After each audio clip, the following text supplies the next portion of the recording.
It has been nearly 9 years since the murders at Columbine High School. A critically acclaimed play rooted in that tragedy is now playing at Raven Theater. Columbinus has been an emotional experience for all those involved. For director Greg Kolak, the journey to a Chicago stage began with an eye-opening trip to Littleton, Colorado. I was there for 4 days, and it was kind of interesting because when I went there, I wasn't totally sure what I was going to do. I knew I was getting together with Brooks Brown, who was a childhood friend of Dylan Klebold's and also a Columbine survivor, but other than that, I wasn't really sure what I was going to do. I knew I wanted to go to the school. I had no idea if I was going to go in, and the first day I was there, I went to the school, and it was about 4:30 in the afternoon. The doors were wide open. I walked right in. Nobody stopped me, nobody questioned me. So I also went to the cemeteries where many of the victims are buried. I went to several Columbine memorials, and I just spent time with the Littleton people. Kolak talked with 2 former students who wrote books about the murders. They believe the community still hasn't come to terms with the tragedy. Talking with Brooks Brown and Marjorie Lindholm, who was another survivor who also wrote a book, her and Brooks both wrote books, they both told me that they are pretty much reviled in Littleton for writing the books and going public about it. And Brooks, interestingly, told me the only place in the United States you cannot talk about Columbine is in Littleton. But Kolak points out the play is not just about Columbine. Columbine is the catalyst of the show. But the show isn't about Columbine. It is about the youth of today. It is about the fears of the youth of today. It is about the horrific belittling and bullying that all high school students go through these days. It's about how things like Columbine happen. Only 7 minutes of it is about the actual event. The 2 young actors who play Eric Harris and Dylan Klebold were in high school when Columbine made news around the world. Well, I remember it happening and going home and my mom just being horrified about the whole thing and watching it in my parents' bedroom, just watching everything, watching the pictures come up of the shooters, have everybody talk about it, and it just, like, wow, who could have possibly done this? And then going to school the next day and it just being on the tip of every teacher's tongue. We all left class and started watching the coverage. Mostly I remember the weeks afterwards and people sort of looking around and taking stock, and I remember there was a lot of kind of rumors and fear being spread around the hallways. One challenge they face is humanizing 2 young men who committed such inhuman acts. You're gonna have blood on your hands from these guns. A kickback is gonna destroy your hands. You won't be thinking anything. Your heart will be pounding, and the gun will be the only thing you can do. Okay, I hear you. You're in my face here. Good, because you don't have a choice. Gun in hand, I will end my life, and you will end yours. End of discussion.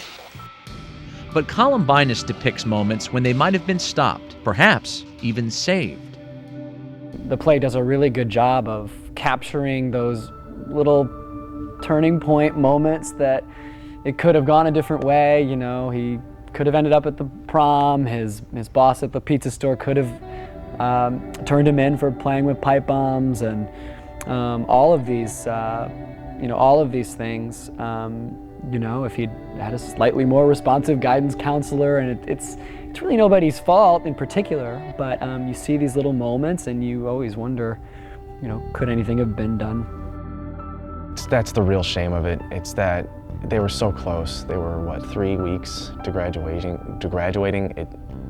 It's hard to think that they were on the brink. They were getting over that hump, and then boom, college, or whatever would have happened after high school. It was there. There's a whole life. There's a whole clear palette to paint on.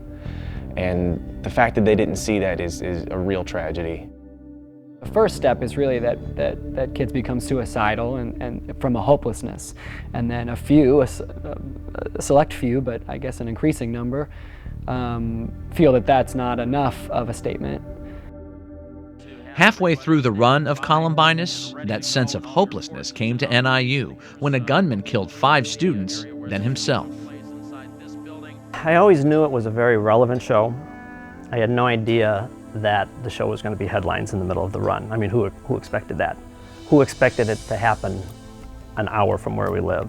It was very surreal. I know it was extremely surreal for the cast to do a show, to be on stage doing the show 5 hours after the shootings. Very, very surreal. It was very different, and the audiences were very different, very quiet and somber. It definitely did feel a little bit more icky, you know, when you walk off stage. I know that after I walked off stage, after that night, it felt a little bit more like, whew, you know, that there's people out there, and it's such a recent thing. It's like an open wound. It's like you're playing with an open wound there. Columbinus was developed through the United States Theater Project. It is based on interviews with parents and community leaders in Littleton and students at Columbine and other high schools. Co-author P.J. Paparelli, who now lives in Chicago and heads another theater company, says the play is based on a truthful examination of the events. So our team of creators, collaborators, went out to Littleton over a period of 2 years on and off on different visits and did interviews with people in the town. But we also didn't want the piece to just be about Littleton and just be about Columbine, because very easily people could think, oh, only those things happen in places like Littleton. And we had, you know, obviously it's happening all over the place and it continues to happen. I don't think the piece provides one answer, but it provides a jumping off point for a discussion much later. I think the magic of this piece is the discussions that ensue at the dinner table or on the train ride home, or, you know, 2 weeks later, where a parent sort of has discovered something and opens a discussion up with a child. I think a lot of people initially are afraid of a play like this, but fear is a very dangerous thing, and fear comes from ignorance normally. We're afraid of the thing we don't know.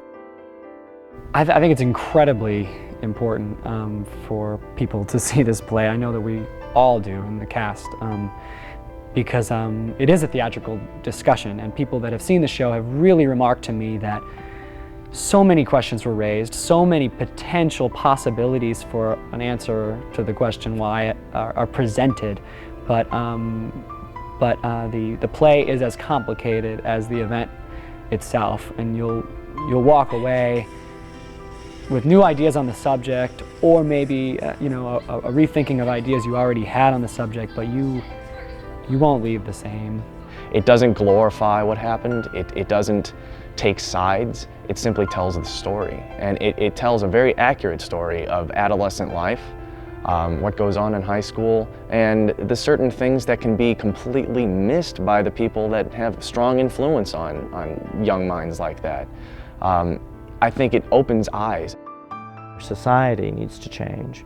It's not just one family, and some families have found ways of doing it, but it's a bigger thing. It's an American agenda, something that we need to address as an entire nation, where our focus needs to be on, you know, how do we raise healthier, more responsible human beings. If one high school student sees this show and decides there's a better way to handle his problems and pick up a gun, then 7 weeks of this production has been worth it. Columbinus will be playing through March 15th at Raven Theater. After the performance next Sunday, March 9th, there will be a panel discussion with David Hammond, co-author of Increase the Peace, a program for ending school violence, and Shannon Kenny, the executive director of Illinois Safe Schools. Next on Eye on Chicago, is the media coddling Barack Obama? And if it isn't Wrigley Field, what should it be? Those are the hot topics of the week. And this week, I'll grill comedian Tim Kazurinsky.